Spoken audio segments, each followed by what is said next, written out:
दोस्तों नमस्कार। आज केंद्र सरकार के द्वारा हर साल 26 दिसंबर को वीर बाल दिवस के रूप में मनाने का फैसला लिया गया है। आखिर क्यों केंद्र सरकार को 26 दिसंबर को वीर बाल दिवस मनाने की ज़रूरत पड़ी? आखिर इसके पीछे क्या कारण है?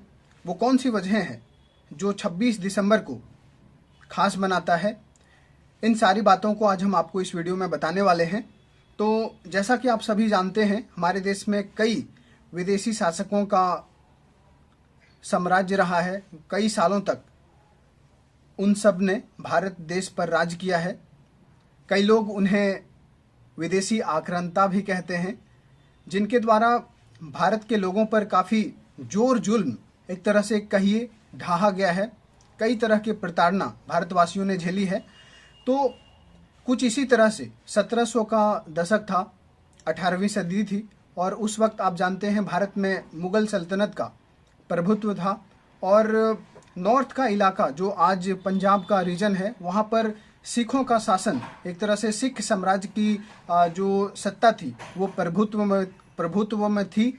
और मुग़लों और सिखों का जो बैटल है, युद्ध है, वो लगातार कई सालों से चलता आ रहा था।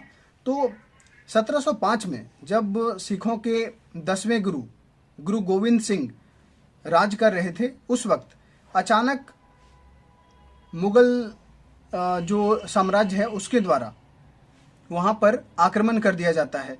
एक नदी है फतेहगढ़, जो ज़िला है पंजाब में अभी, उसके बगल से ही सरसा नदी गुजरता है।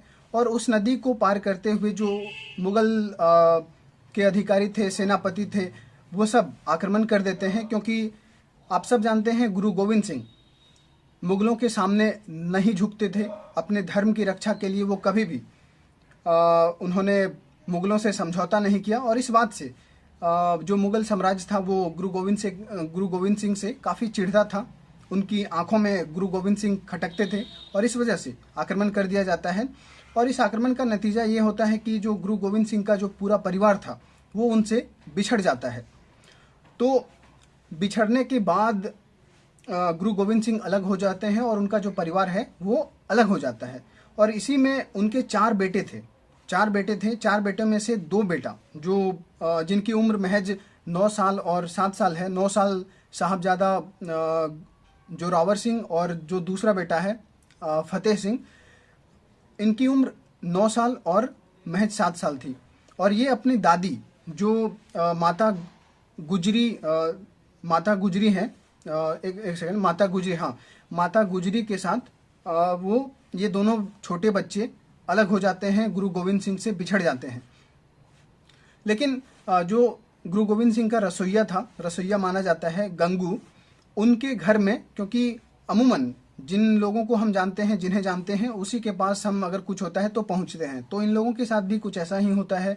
गुरु गोविंद सिंह के दोनों बच्चे अपनी दादी के साथ, यानी कि माता गुजरी के साथ, जो उनका रसोइया था गंगू, उनका घर पहुंच जाते हैं। ये लोग वहां पर शरण लेते हैं।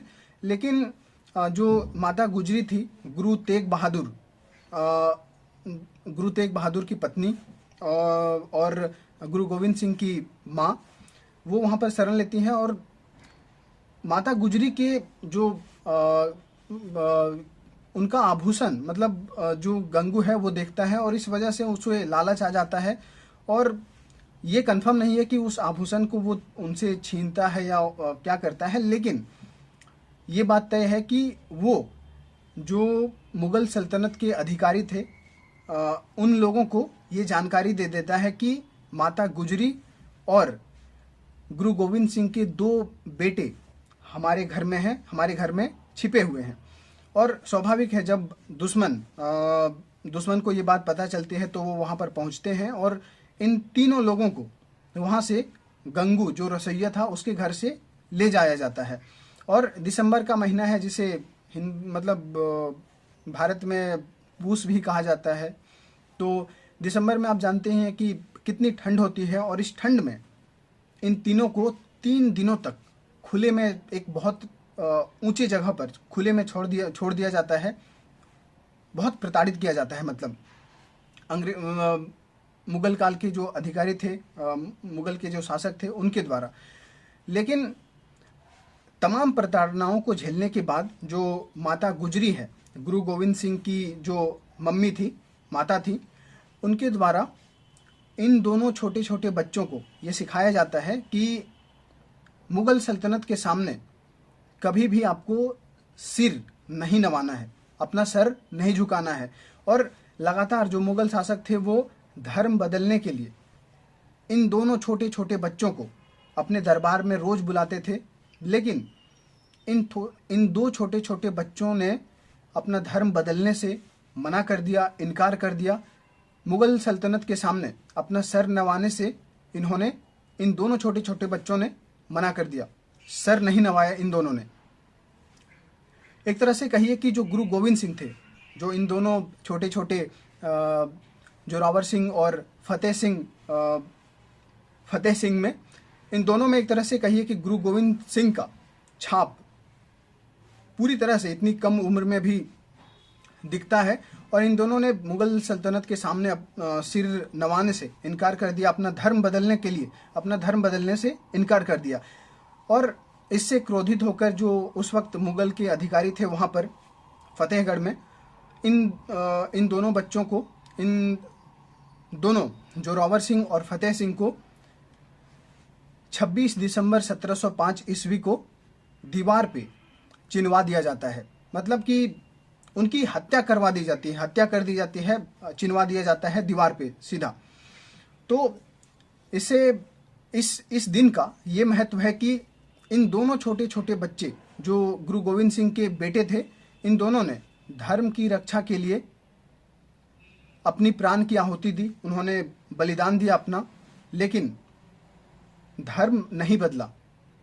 इन दोनों छोटे छोटे बच्चों ने, जिनकी उम्र सोचिए, मतलब 9 साल और 7 साल क्या ही उम्र होती है, लेकिन कहा जाता है, माना जाता है और ऐसा ही था कि इन दोनों बच्चों ने मुगल सल्तनत के सामने अपना सिर नहीं नवाया, अपना धर्म नहीं बदला। आप जानते हैं कि वो किस रिलीजन में कन्वर्जन करना चाहते होंगे। ऑब्वियसली इस्लाम में ही वो कन्वर्जन करना चाह रहे होंगे, क्योंकि मुगल सल्तनत तो इस्लाम का ही था। तो इन दोनों छोटे छोटे बच्चों ने मना कर दिया और इस वजह से ये दोनों छोटे छोटे बच्चे अपनी धर्म की रक्षा करते हुए शहीद हो गए, इन्होंने अपनी कुर्बानी दी। तो इसी महत्व को ध्यान में रखते हुए केंद्र सरकार के द्वारा अब हर साल 26 दिसंबर को वीर बाल दिवस मनाने का निर्णय लिया गया है। कई जो बीजेपी के सांसद हैं उन लोगों के द्वारा पिछले साल से ही ये मांग उठाई जा रही थी कि 26 दिसंबर को वीर बाल दिवस के रूप में मनाया जाए, लेकिन अब फाइनली केंद्र सरकार के द्वारा इस पर मंजूरी लगा दी गई है। अब हर साल 26 दिसंबर को वीर बाल दिवस के रूप में मनाया जाएगा।